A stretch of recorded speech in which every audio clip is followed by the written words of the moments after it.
Facing Bhante Vimala Ramsey will be giving the Dhamma talk. Majjhima Nikaya number 53, the disciple in higher training, Sekha Sutta.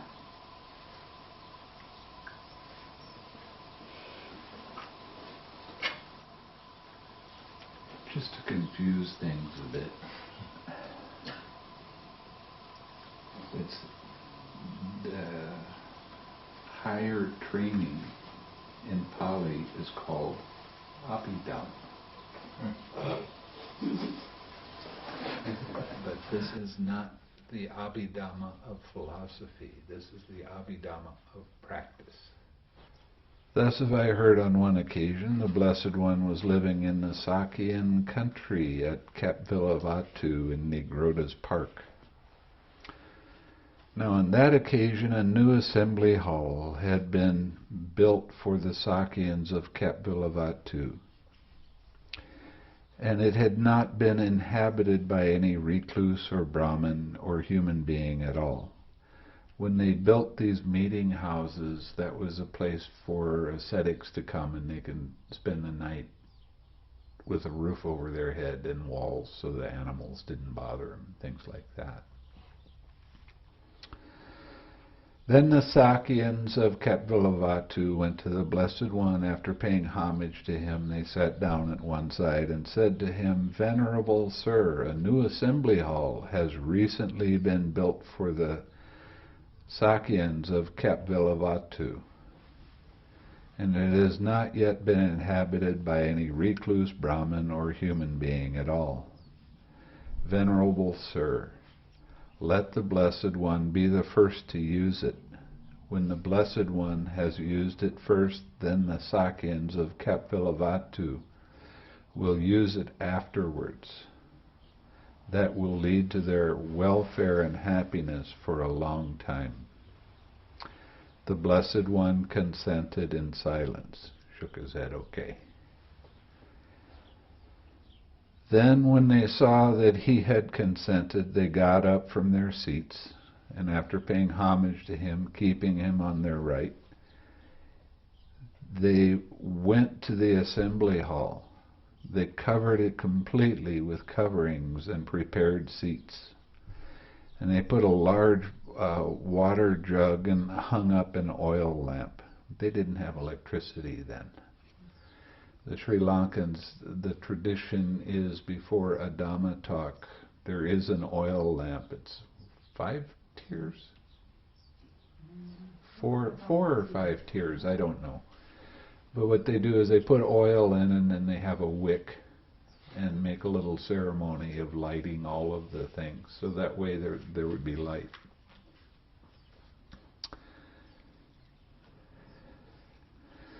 Then they went to the Blessed One. After paying homage to him, they stood at one side and said, "Venerable Sir, the assembly hall has been covered completely with coverings, and seats have been prepared, and a large water jug is put out, and an oil lamp hung. Let the Blessed One come at his own convenience." Then the Blessed One dressed, and taking his bowl and outer robe, went with the Sangha of monks to the assembly hall. One of the reasons he always went places with his robes and bowl was because they didn't have any locks on the doors. And things sometimes would disappear. When I was in Burma, we had this big meditation hall.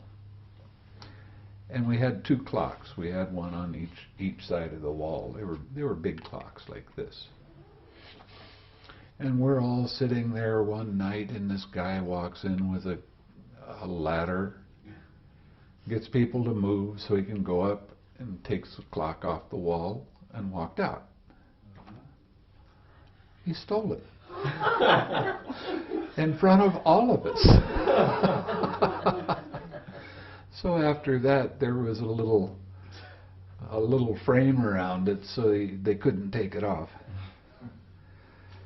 But give a man a ladder and he can do anything. He must have really needed a Well, at the time in Burma, they were really, really, really poor.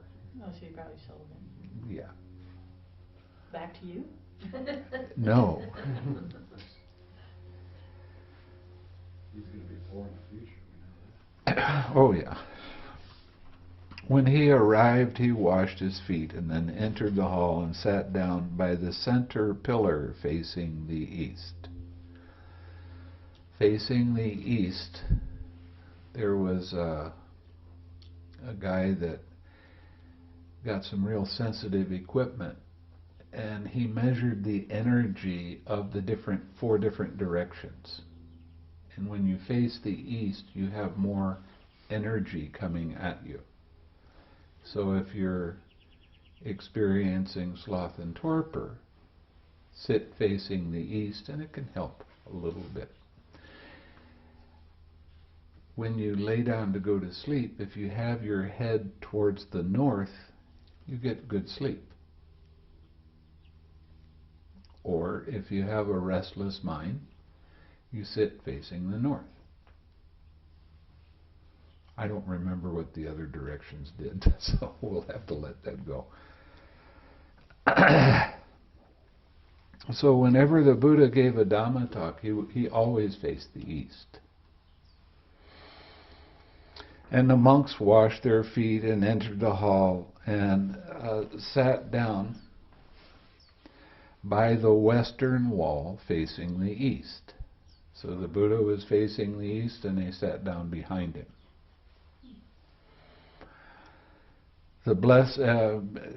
With the Blessed One before them, the Sakyans of Kapilavatthu washed their feet and entered the hall and sat down by the eastern wall facing the west. So they were facing the Buddha. Then, when the Blessed One had instructed, urged, roused, and gladdened the Sakyans of Kapilavatthu with a talk on the Dhamma for much of the night, he said to the Venerable Ānanda, Ānanda, speak with the Sakyans of Kapilavatthu about the disciple in higher training who has entered upon the way. My back is uncomfortable, I will rest it. Now, what does this tell you? This tells you that this was when the Buddha was getting fairly old. He started having back problems. Now, the next paragraph in here makes it sound like the Buddha laid down and went to sleep. But he didn't. All he was doing was laying down on his side and resting his back. But he was listening to what Ānanda said. And that's kind of a misinterpretation. Bhikkhu Bodhi was going by a set formula, and I'll show you that in a minute. Yes, Venerable Sir, the Venerable Ānanda replied. Then the Blessed One prepared his patchwork cloak, folded in four, and lay down on his right side in the lion's pose. All the Buddha images, you see him lying on his right side like this. Well, there's a pillow that goes in there, so he's not just leaning on his head. I had a friend that he saw a bunch of images without the pillow, so he tried it. He tried laying down on his right side with his head on his arm like this. His arm went to sleep in about 15 minutes, and he tried staying like that for an hour, and it took him a long time before he could even move his arm. He had no circulation in his arm at all.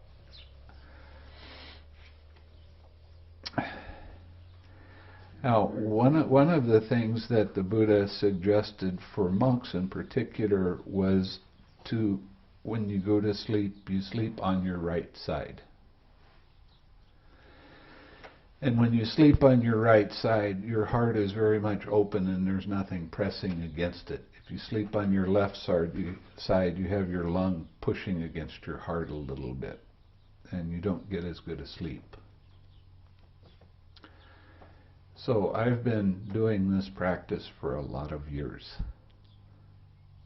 And I can read a book, I can be tired, I won't go to sleep while I'm reading the book. I put the book down, I roll on my right side, and boy, I toss and turn for a good minute, if that, before I go to sleep. And I sleep very nicely, very soundly.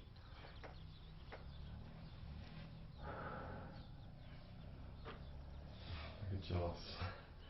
It's going to take me half an hour to fall asleep. You're out like that. He's traveling in the RV with me. He's got the couch. Okay. Now here's where the mistake comes from Bhikkhu Bodhi on this. Mindful and fully aware after noting in his mind the time for rising. Now that implies that he goes to sleep.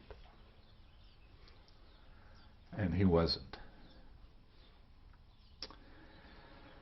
Then the Venerable Ānanda addressed Mahanama, the Sakyan, thus: Mahanama, there are noble disciples. Here a noble disciple is possessed of virtue, guards the doors of his sense faculty, is moderate in eating and devoted to wakefulness. He possesses 7 good qualities, and he is one who obtains at will, without trouble or difficulty, the 4 jhanas that constitute the higher mind and provide a pleasant abiding here and now. And how is a noble disciple possessed of virtue? Here a noble disciple is virtuous. He dwells, now he's talking about monks right now. He dwells restrained with the restraint of the patimokkha. That is the rules for the monks. The patimokkha, when there is a sangha, they get together every new moon and full moon and recite all of the rules. Now in Burma, we did this every new moon and full moon. They recited in Pali. And they pick one monk and they say, okay, you're going to recite it. And he starts reciting it, and if he makes one mistake, all the other monks say, whoops, you made a mistake, start over again. Now, when you memorize things like this and you have somebody to correct your mistakes, you don't have mistakes. This is the most effective way to keep the Dhamma alive, by memorizing it and have people correct you if you make a mistake. The first 500 years after the Buddha died, that's how the patimokkha, that's how all of the Dhamma was kept alive. Nothing was written down, although occasionally they would write some down. And even in after 200 years after the Buddha, they do find some that is written. But people were practicing their memorizing of everything important. So this is the most accurate way to keep the teachings of the Buddha alive, by memorizing it. These days and times, it's not done too much by monks. I couldn't do it.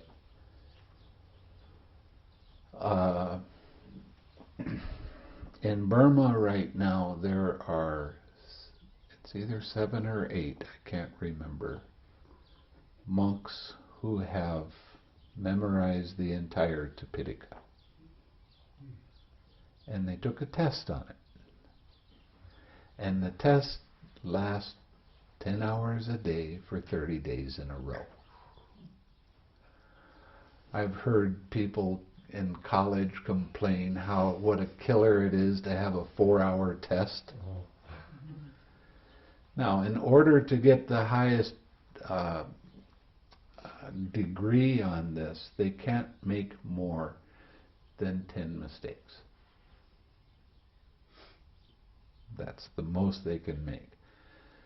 That's just the written part.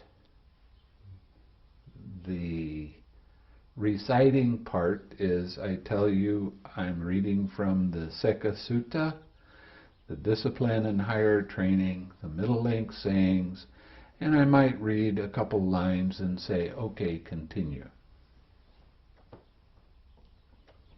And they can. In Pali or in Pali. In Pali. Well, it's Burmese Pali. They have their own brand. The purest Pali comes from Sri Lanka, the pronunciation.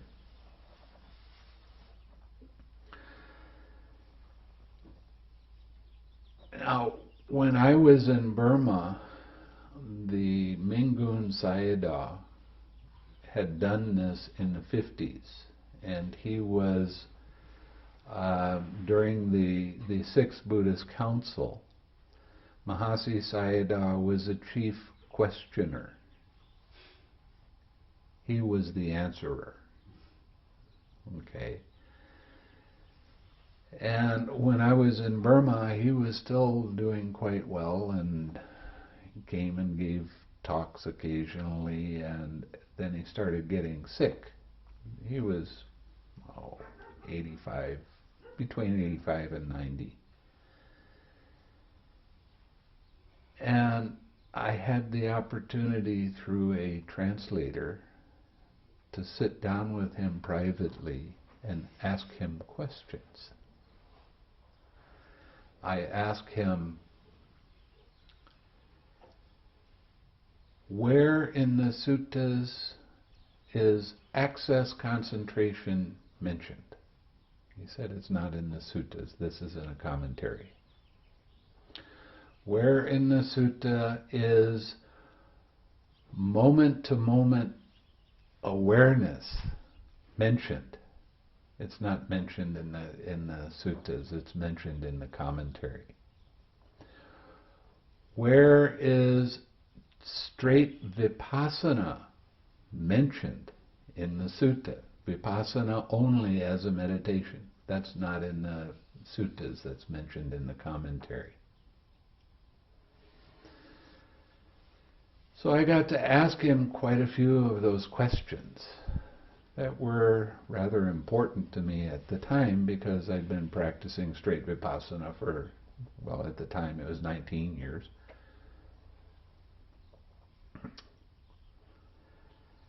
And it made me not so enthusiastic about some of the commentaries. Because if it's not backed up by the suttas, then it's just somebody else's opinion, somebody else's idea. That's what commentaries are. I'm giving you a commentary right now. You can believe it or not. But the main commentary that is used by the Burmese is called the Visuddhimagga, and that is considered by an awful lot of people, even in this country, to be the encyclopedia of all meditation. But when you look up the way things are being taught, they don't match up very well with the suttas. Yes. Are these terms, did these terms come out of like Hindu meditation practices? Or were they something that was made up by the author of the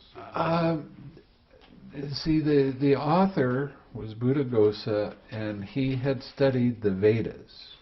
Now, the Vedas are the holy books of the Brahmins. at the time, up until the 1800s, there's no such a word as Hindu. They were Brahmins. And he was a Pali scholar, but he never did any meditation. So he started writing about meditation, and he was talking to 4 different groups of monks that didn't necessarily agree with each other on what the Buddha's teaching was. And he tried to combine things so everybody would come together. But when it came to the actual meditation, meditation is meditation, Brahmin meditation, Buddhist meditation, it's all the same, you know. And he knew what the Vedas said. He didn't delve into the suttas to see what they said. So this is where he's coming up with nimittas. He's coming up with access concentration. He's coming up with absorption concentration. He's coming up with moment-to-moment concentration. Yes.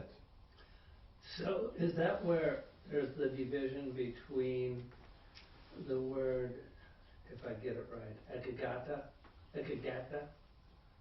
Keep going. and one-pointedness, Ekagata.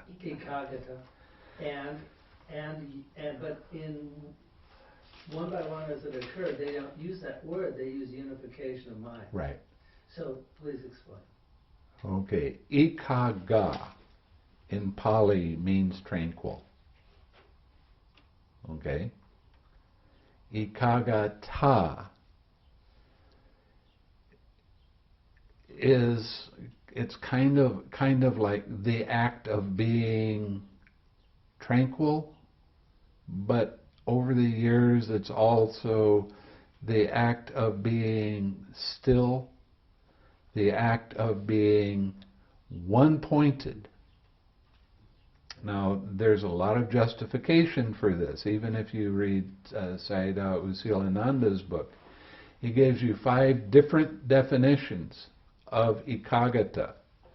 And it's always breaking eka, which means one, and then putting kagata behind it. And he has different ways of looking at that. But there are some words in Pali that you can't tear apart. You can't say eka means one, so this is one pointed concentration. So we run into some problems when you start looking at ekaga, which is right after the word ekagata in the dictionary, or right before, I don't remember which. Meaning tranquility, meaning stillness, meaning composure, and then having ekagata with a completely different meaning. And that meaning has been changed to mean absorption concentration. It means one-pointedness. It means having your mind glued on your object of meditation. Now the point with the problem with one-pointedness is the force of the concentration suppresses the hindrances. Now according to the Burmese, that's a good thing. That means your mind is pure. And it is at that time. But when you lose your concentration, who comes to dinner? Right? So you have all of these hindrances that come up, but because they were suppressed, and it starts being suppressed at access concentration, you're not able to recognize when they come up. You identify with the hindrances. A lot of people I know from my own personal practice, I had a lot of pride. I know this meditation better than you know it. What you're saying is nonsense. What I'm saying is right. You know, it's that kind of mind that occurs because of not being able to recognize that kind of hindrance when it arises. Why? Because it gets suppressed. So you don't see it when it comes up. This is part of the reason why so many people practice straight vipassana for 15, 20, 30, 40 years, and they talk about there's no real progress. This is a problem. Well, it's not a problem if you go back to the suttas. But I went back to the suttas, and you know how much I get criticized for this? I'm an outlaw according to them. I'm really somebody to stay away from. They're afraid because I can show them what the Buddha said and how he meant it. So in the instructions, there's a word when we're talking about tranquilizing the bodily formation. Okay, the Pali word is, oh, she's not watching, pasambaya. Pasambaya can mean many different things depending on the other words around it. Okay? Now, it can be a verb, it can be a noun, it can be an adjective, it can be an adverb. Depending on the words, how it's used in the sentence, this tells you what it's talking about. Now, pasambaya, the way that it's supposed to be translated in English, means that you tranquilize your bodily formation on the in-breath and you tranquilize your bodily formation on the out-breath. And the thing that tells you about this is he trains thus. Okay, that makes it into an action verb. A lot of people will say, I get into this deep concentration, I am tranquil. But that's not what the instructions are given, were given. It's not after the fact, because it says that you tranquilize on the in-breath and on the out-breath. They don't do that. They don't have this relaxed step in it. Now, what's the importance of the relaxed step? You don't get into absorption concentration when you're doing the relaxed step. It won't allow you to go that deep. What is the relaxed step? The relaxed step is letting go of craving. See how it works? So anytime somebody is doing a practice and they don't have that relaxed step in it and use it often, then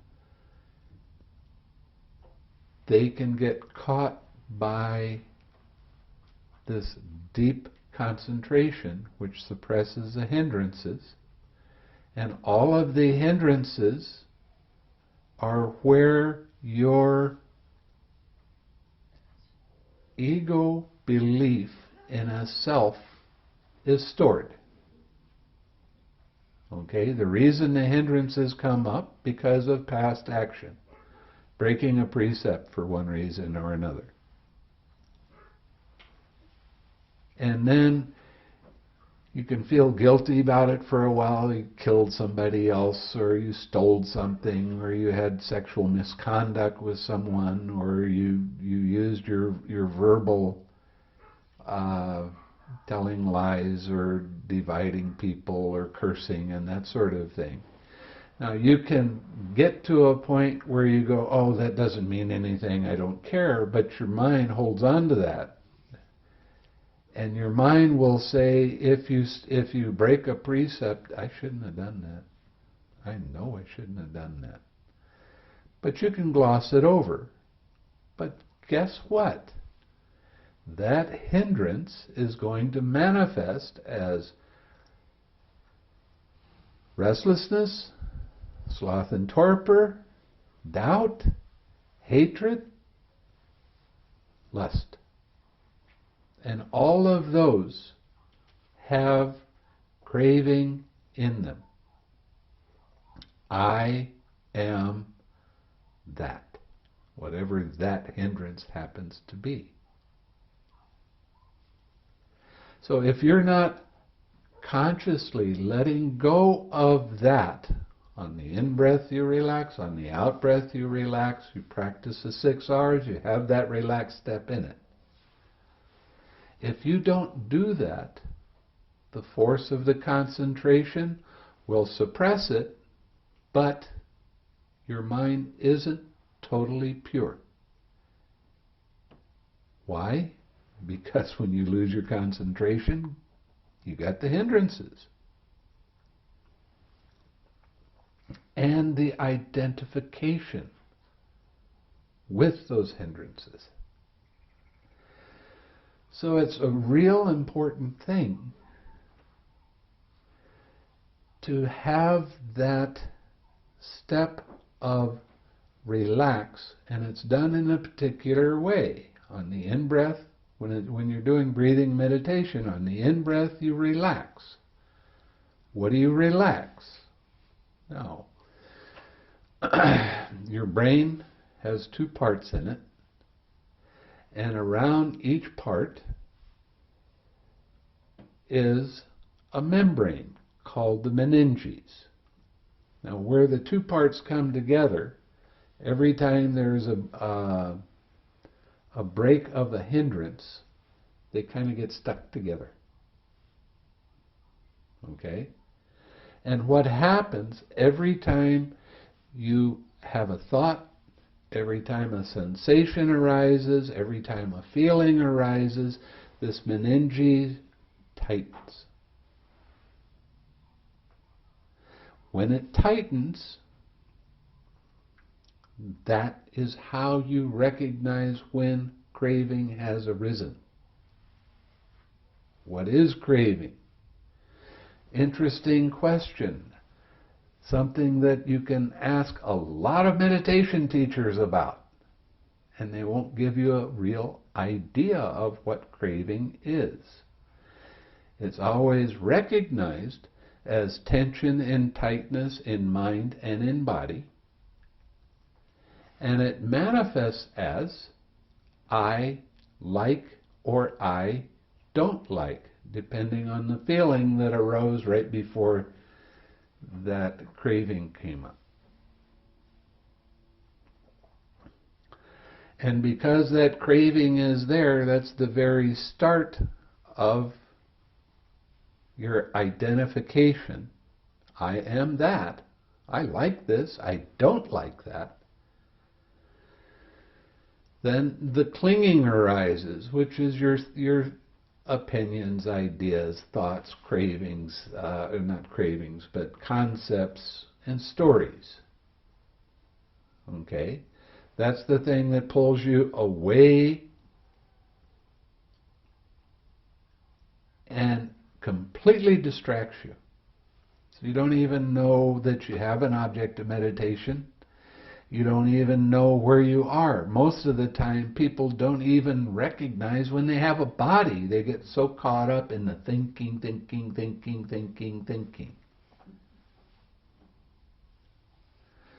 So when you start practicing this, and you start recognizing that there is this tightness that happens every time there's a distraction, a hindrance, and when you're able to relax, you'll feel that membrane let go a little bit. And when you do, it feels like an expansion that happens in your mind, in your head. And what you'll notice right after that is there is no thoughts. There is no clinging. Why? Because there is no craving, because you let it go. Your mind is clear, your mind is bright, your mind is agile, and your mind is pure. Why is it pure? Because you don't have any craving in it. And you take that mind and bring up a wholesome object. What's a wholesome object? Smile. So your mind gets light. Now you bring that smiling mind back to your object of meditation. If you follow the directions the way that I'm showing, don't add anything, don't subtract anything, use the 6 R's, roll your R's. It's not recognize, release, relax, re-smile, return, repeat. It's not that. It's a flow that you get into. It's, there it is, let it be, relax, smile, come back. Now you're starting to purify your mind. Why are you purifying your mind? Because you don't have any craving in it at that time, until there's another distraction. So, I forgot the point that I was starting out on. Ekaggata. Well, there was the... Okay. Oh, forget that. Now, I rather prefer 2 other words rather than one-pointedness or concentration for ekaggata. I rather prefer collectedness or composed and unified, because your mind does come and is very alert, and it's unified on your object of meditation. Now when you look at the word unified, you have uni in it. Uni means one, but it doesn't mean one-pointed. It means staying on your object without gluing your attention to it, so that if there is a distraction, you'll be able to see how mind's attention moves. That's the definition of mindfulness, remembering to observe how mind's attention moves from one thing to another. And that's the whole key to the meditation. How does mind's attention move? Not why. We don't care about the content of the thought. We don't care if your mother bit your toe when you were about 4 years old and you didn't like it. We don't care if there's anger that comes up and flares. We want to see, how does this process work?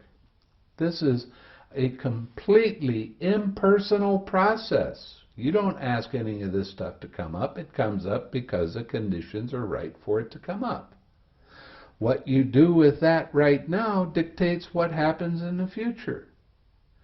The more times you use the 6 R's and you relax and smile and come back to your object of meditation, the longer you will stay with your object of meditation. And the sharper your mindfulness becomes when there is a distraction, so you don't get caught for as long. So it's like a soft application of concentration rather than a real Well, firm application. Yes, absolutely. But because of the word concentration, the way it's used in this country, I stay away from it as much as I can. Collected means together,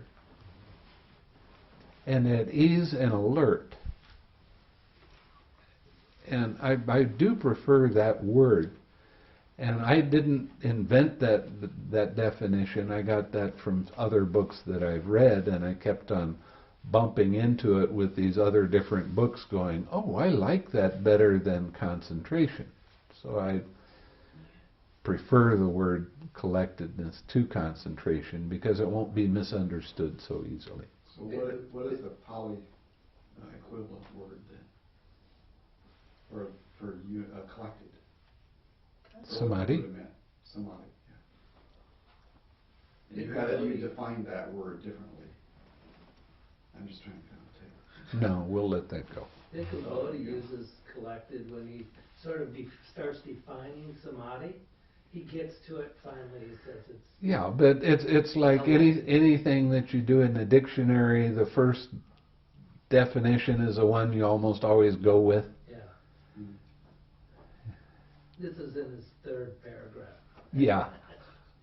Yeah, that's true.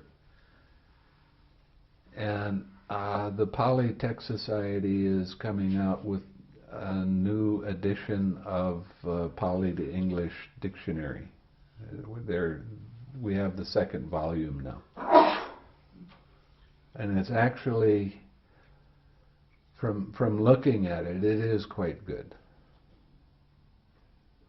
Who authored it? A woman. Yeah, well. It was a woman, but I can't. Okay, one half of the population, you pick the name. I don't remember her name. I can't remember. But she is quite good. And she does use a lot of different dictionaries to come up with the right. When is that coming out? Or is It is out now. Two volumes are out. I think there's going to be 2 more. What was the reaction of the Mingun Sayadaw when you were asking all these things? And I assume that they were teaching Vipassana in his monastery. Yes, they were. What happened? What's the rest of the he knew that I was practicing Vipassana, but I wanted to know very specific questions. He didn't have much reaction. He was just giving me the answers. And it didn't occur to him, and he's memorized all the suttas, and they're not following the suttas, and he had no comment about that? No, not really. He even wrote a series of 6 books making his own commentary on the Visuddhimagga. No. Yeah. But that's, in Asian countries, they have a follow the leader mentality, where somebody that's really popular writes something, and you do the meditation and you see that everything he's writing happens to you, and then you have complete confidence and don't even think to question by going back to the original text. Well, that's what's happening in this country too. Everybody has the suttas on their shelves. They have no idea what. A lot of them are still in their original plastic. Oh, don't you love that? I mean, you go to get a used book, and they send you go in the used section of Amazon, and you pay $30 instead of $60. They send it to you fully shrink wrapped. It's never been opened, never been touched. I bought that book. Oh yeah, I have it. It's in my library. Never have been, the shrink wrap's never been opened. Well, That doesn't happen to me. of all the books that I've brought from, Still Point, we put little library cards in them, and all the little cards are still there. Yeah. And guess who checked them out? And there's only one name on them. Me. Nobody else read them. No, you got enthusiastic about reading the whole Tipitaka.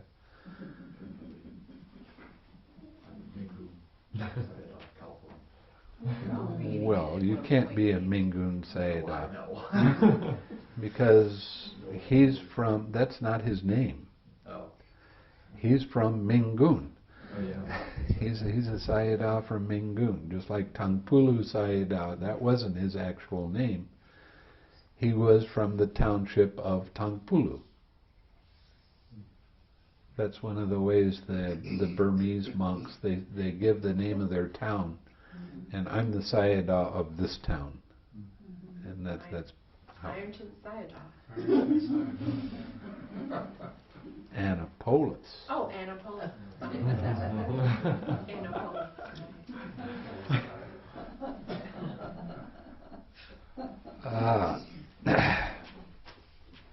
Anything else? So unification of mind, does that appear more than in one by one as they occurred, or does it reoccur in other? It reoccurs occasionally. Yeah. But Bhikkhu Bodhi really does like the word concentration. Yeah. Oh yeah. No question. Yeah. I was just trying to find other occurrences of unification. Oh, it's there. Oh. So. And you know, an awful lot of things that happen with translations, it's really kind of a thorny road that you go down.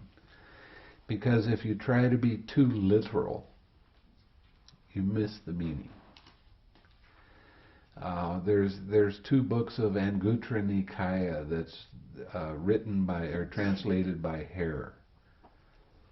And he tried to do it word by word translation with no syntax in it, and it's impossible to understand what the heck is he talking about.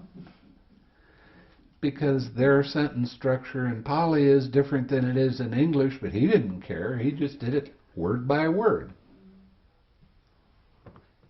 Or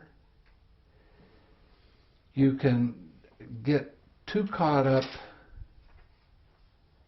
in more freelancing kind of interpretation, and it goes away from the original. That happens with some people in California that are doing translations right now. And I spent a lot of time talking with Ānanda about, well, what do you do? He said, the best you can, basically. There's sometimes you have to use a word that's very literal, and there's other times to get the idea across you have to change it so that in this language it would make sense. And I promise you, it's hard. I mean, it took me... The first sutta that I tried to do this with took me 2 days. The second sutta has taken 4 days and I'm not done yet. And there's all of these executive decisions on this word. You know, can I afford to change it without changing the meaning? It's not easy, I promise. Yeah. Well, I would think the context, I don't know about Pali, but in Spanish, I've seen that, word for word translation is like, no, that's not what they mean. Where were we? You have to think of the context in which it was happening. Right, and that's what I'm working toward, but there's still some words that you got to think about them a lot. I mean, I have 3 different thesauruses that I'm going through to see if I can come up with words that are a little bit easier to understand, that still give the right flavor of what the Buddha was teaching. So it would be best that everybody just learn Pali and do their own translation. Absolutely. But even the Pali has some mistakes in it. Oh, I know. I did what you're talking. When I was a religion major, I did Koine Greek for the Bible, and one of the things we had to do was write out every English word that could mean one word, and sometimes you could literally have an entire page, and then take it in context. Jesus walked on the water, by the water, in the water, towards the water, near the water. And it would make a huge difference in just that one word. Yeah. And Sister Kalyana and I are taking Pali now, and it's been real interesting because it is Bhikkhu Bodhi's course, but we're using a different book. He's using, they have one English translation. He uses a totally different word and gives 3 different words. And those 3 different words, if you use those, changes the context of that sentence dramatically. Right. So it's not. And then even the word you pick, my understanding of that English word is still going to even be different. Yeah, so it's a big problem of sometimes I put a brackets behind it and give another word. Yeah. I'm just thinking about, the conjugations can also be thrown Oh, yeah. off a little bit, because you'll think, well, you're hoping the person who wrote it down the first time got it correctly. Otherwise, past, present, or future, and have been is going to. Oh, yeah. Things like that. But the thing that helps with this is doing the practice. Yeah. It really does help. But doing the practice according to the translations we have now, and then trusting your intuition to, well, that wasn't such a good word to use, let's get another one in here. The thing that we used to run into with the list, like when people got on this subject and talked about it, was like the dictionaries, and somebody would jump on and say, you can get to this dictionary, that dictionary, and I spent some time one time examining the dictionaries they're talking about, all the dictionaries online, for English Pali and everything. And there's one hang up here. You have to look at who composed and put together the dictionary, then you have to figure out who taught them, and you have to figure out how involved were they with the Visuddhimagga. And the fact is, for us, in this day and time, all our dictionaries that have been developed that we're relying on to figure all of this out from, Almost all. Neanderthaloka dictionary, they're Almost all people. Almost all. Almost all. All right, Childers, right? Okay, but outside of Childers' dictionary, okay, are all people who were nursed and fed and then weaned off the Visuddhimagga, and then they went into their career and created their work and did everything like Neanderthaloka. And that group of Germans that were in Sri Lanka, they were all completely bred out of the Visuddhimagga, and then they did their work. So everything you're hearing is according to, you see?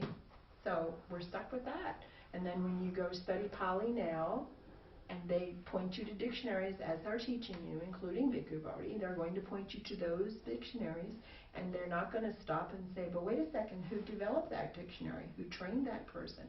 Where did they come from? See? And Childers, he bucked the system. Yeah, he bucked the system. In 2 ways. He finished his dictionary in 1870 right, something. and then he was polite enough for us to put it A, B, C, D, E, F, G, and the scholars threw it in his face because you did it A, B, C, D, E, F, G, because their alphabet is blah, blah, blah, blah, blah. Okay? Well, it's a Pali. He tried to make it convenient for us to study Pali, for the average person to be able and go and find something, which was wonderful. It's wonderful to work that way.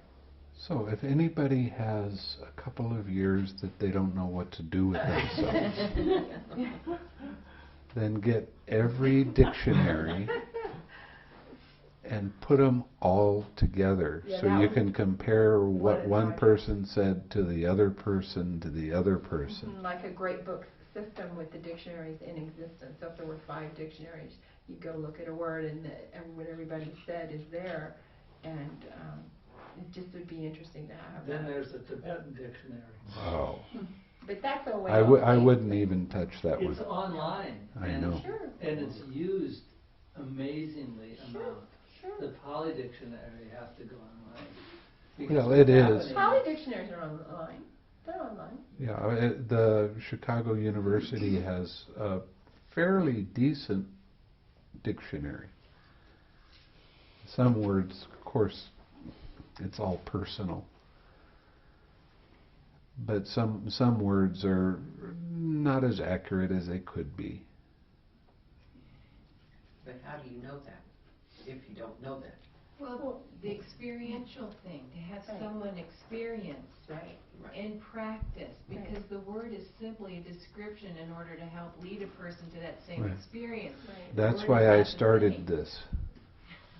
And that's what I was going to say. Everything that we do at the center comes back to the practice, comes back to the practice, comes back to the practice.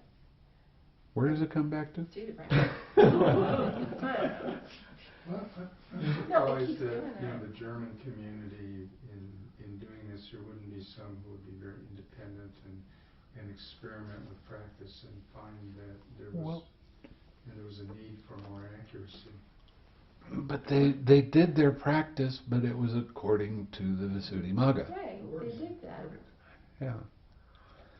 Mahasi Sayadaw wrote a book, and it's supposed to be for the teachers of Vipassana, and it says, in this insight knowledge, the student will say that. Now, I've been in interviews where that has happened exactly. And I know it's exactly because I'd already gone through that stage, and that's what I said.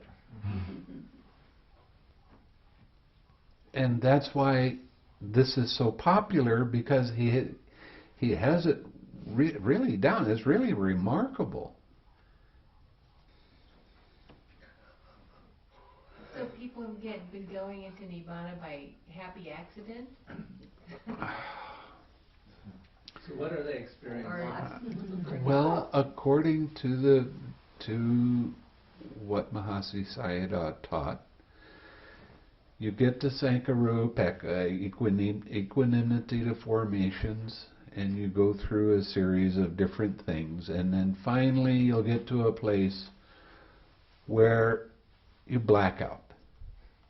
Now, right before this happens, you will see anicca, anicca, anicca, anicca 3 or 4 times very quickly, or dukkha, dukkha, dukkha, dukkha, or anatta, anatta, anatta, anatta. And you'll see that happen very quickly, and then you have this blackout.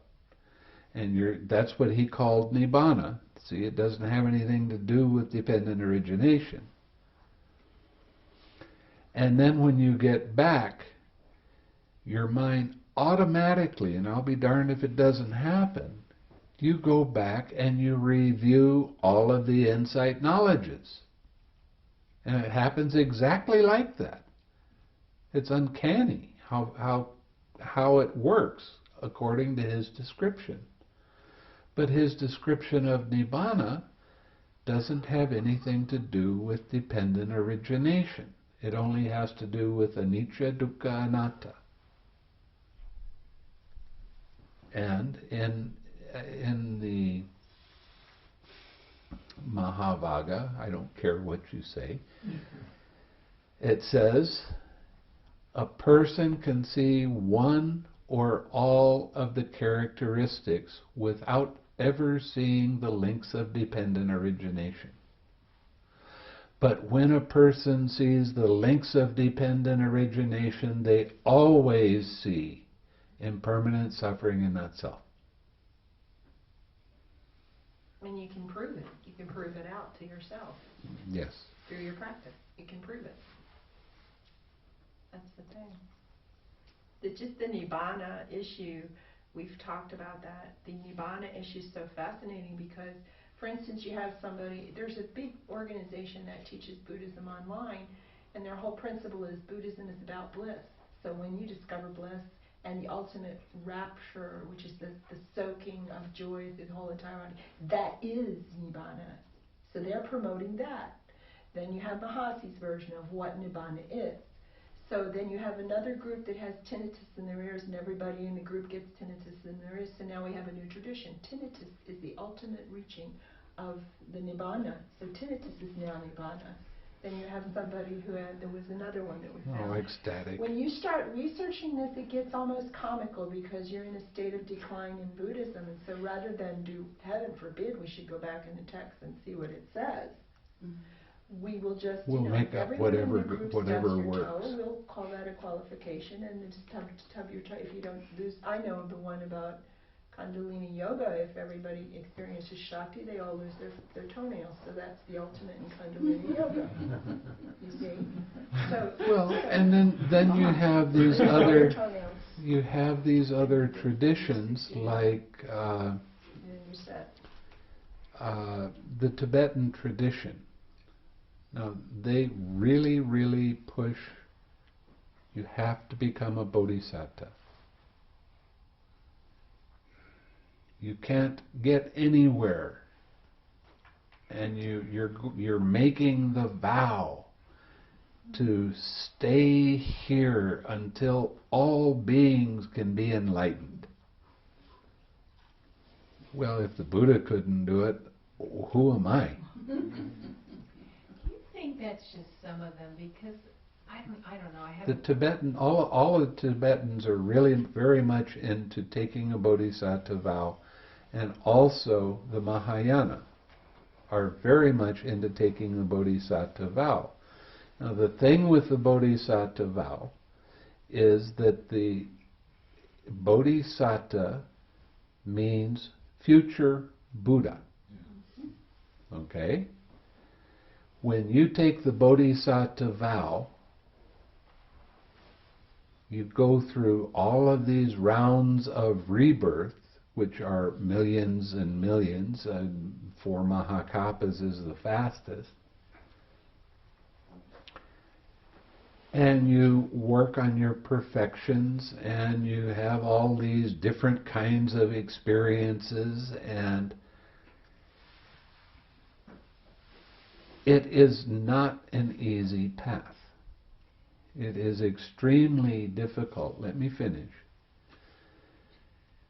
When Sumedho, who was the future Buddha when he took the bodhisattva vow, when he took it, it stopped him from attaining Nibbana. He had the potential to become an Arahat within a week. He took that bodhisattva vow, and now he's not able to attain Nibbana until he becomes a Buddha. Okay, this is a no messing around vow. The only time, at least according to the Theravada, the only time you really become a bodhisattva is taking the vow in front of a Buddha, and he looks into the future and he says, yes, you have the potential to become a future Buddha. So you have all of these people right now taking a bodhisattva vow, thinking they're doing something really good, and they're stopping themselves from attaining Nibbana. So they have to have something, so they start making up, what does it mean to be an Arahat? I went to a talk by the Karmapa, and he talked for about 10 minutes, and then he brought out his translator, who was the Arahat Ānanda, to talk in English. Now, the definition of an Arahat is completely different than what the Buddha was talking about. See, there's all these misunderstanding things that happen. Okay. We're talking here about semantics and dogma, you know. I mean, Yeah. within the people who are using, the Theravada tradition, and then, but I think there's, these lilies that bloom from every tradition. There's people who are actually practicing, who can articulate your experience. So. But what is their experience? You can go through all these insight knowledges and you can become, quote, a Sotapanna according to their tradition. But is that really what the Buddha was pointing towards? Well, I just heard a talk by Pema Chodron, and she didn't say anything about being a bodhisattva, and she had some very, very useful and relative things for practice, things to say about practice. And you picked an interesting talk to listen to, because I've heard her give long discourses on the goodness of being a bodhisattva and how everybody needs to be a bodhisattva. But what happens You might be a bodhisattva for 10,000, 20,000, 50,000 lifetimes, and then you go, hey, this is hard. I don't want to do this anymore. No, how? You're not in a Buddha era anymore. What happens to you? You start declining and getting on your wheel of samsara and going up and down just like everybody else. So taking a bodhisattva vow is not a wise thing to do in my estimation.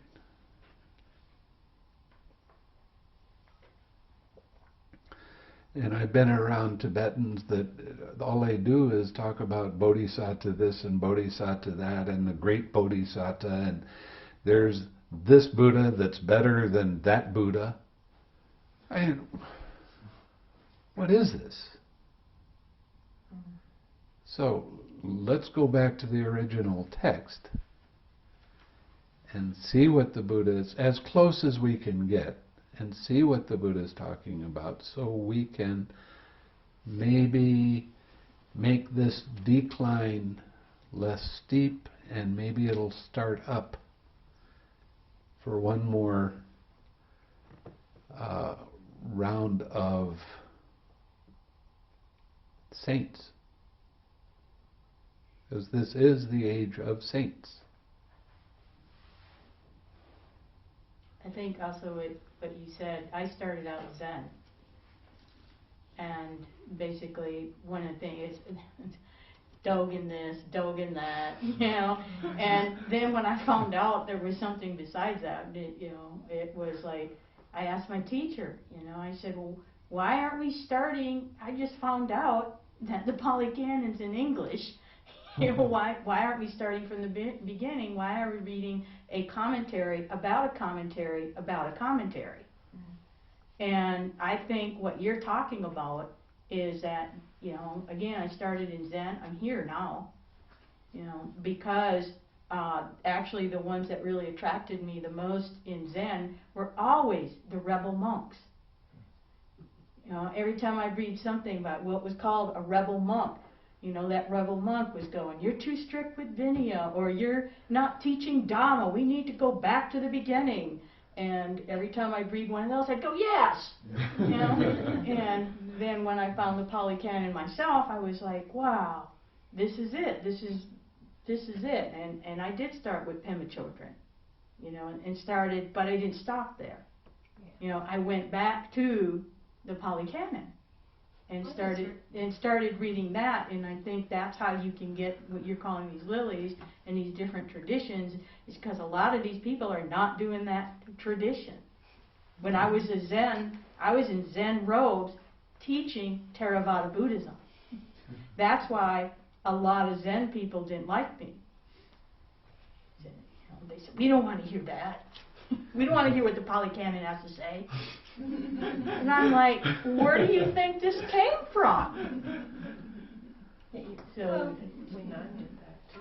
But I'm not every a kind I of... just heard her yesterday, and day before yesterday in a talk. I thought, oh, well, that's well said. That's all. Well, and there are Muslims that have things well said, and Brahmins that have things well said. But the whole thing comes back to, are you able to use it in your daily life?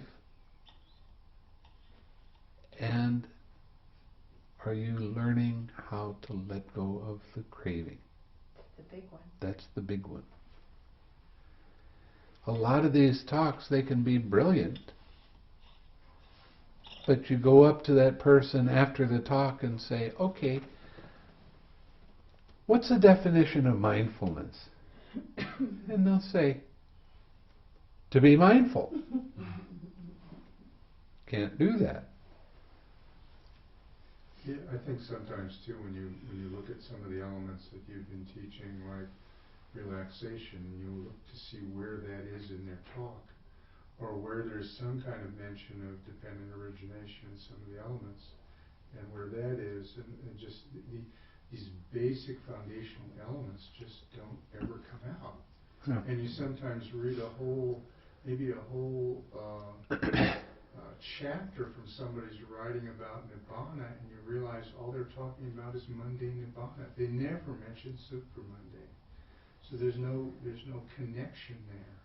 And I think that's why when you start getting back to the original writings, you start seeing how foundational that is, and yet how it's missing from so many of these other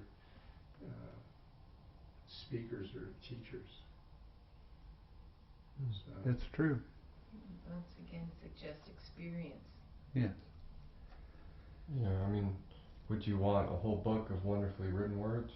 Would you want a couple pages of good definitions that'll really How to do take it. you to, really show you exactly how to do it? You know? Use this in your film.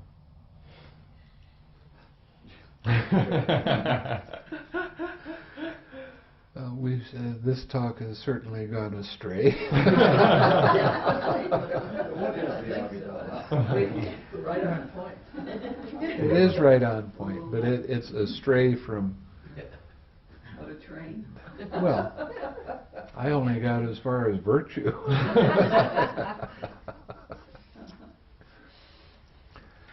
But it is extremely interesting. And if you have patience going to other talks, trying to pick out what you know that the Buddha is talking about, it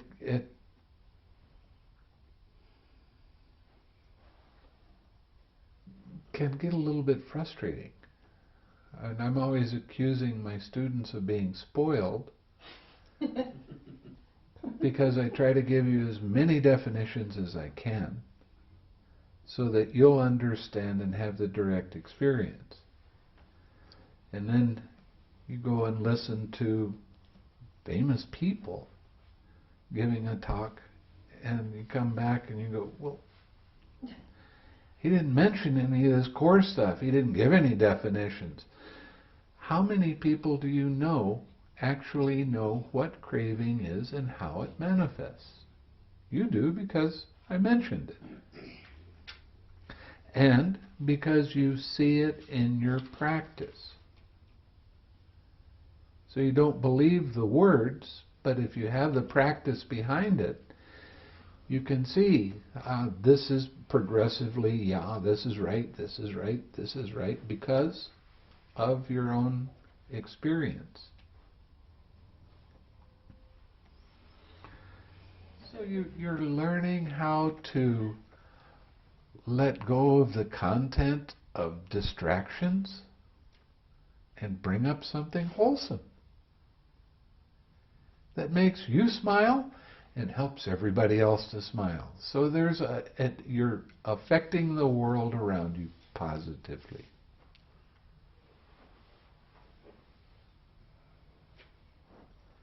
What else is there? You're letting go of the fire. Ni. Bana. No more fire. And there's, of course, different levels of that. But every time you can bring up loving kindness instead of a hard mind, you're experiencing Nibbana.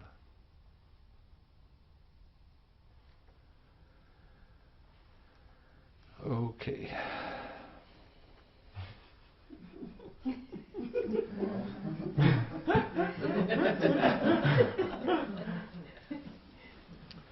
One of the things that I enjoy is Dhamma discussion. Now, for right at 20 years, anytime I went to a Dhamma talk, we were not allowed to say anything. We were not allowed to ask any questions. And it always seemed a shame to me, because there was always a lot of questions. So when I began teaching, I kind of made up my mind I wasn't going to be like that. If you don't understand what I'm saying, please ask. We both get to learn that way.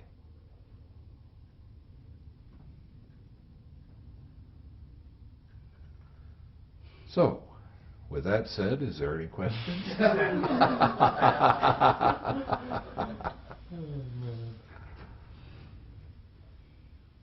more questions?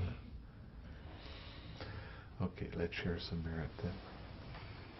May suffering ones be suffering free, and the fear-struck fearless be.